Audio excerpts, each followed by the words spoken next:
Her meal was just a piece of bread and some water, and her world seemed just as empty.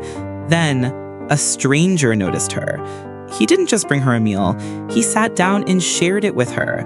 He knew that food could fill her stomach, but he wanted to give her something more, something to remind her that she is a princess. And in that moment, her smile changed everything. A new dress to match her new joy, because kindness is a gift that fits everyone, and it shouldn't ever stop with just one person.